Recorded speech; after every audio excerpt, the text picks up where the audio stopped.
everyone. In this short video, I'm going to talk about how we can use a trick to sort Python iterables. So the traditional way to sort iterable is by using loops like for loop or while loop, but we are not going to use that today.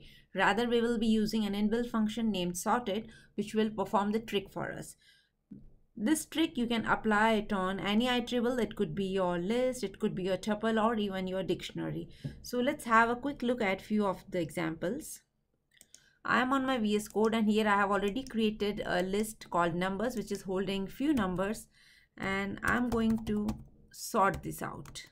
So let's call the function sorted, and inside that we need to pass our iterable which is numbers here, and let's say print numbers. And you can see that in output list is sorted 1, 2, 4, 5 and 7. Now let's say you want to sort it in reverse order. So in that case you can use reverse equals true, and the output is in reverse order here. Okay, let's try out few more things, and I'm going to take a list which is holding student details, name and marks in the form of key and value. Okay, now if you want to sort this data based on the marks, how you can do that?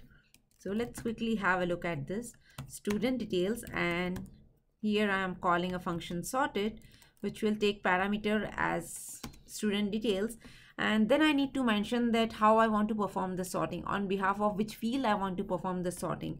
So here we need to use the parameter key, wherein we can define our lambda expression.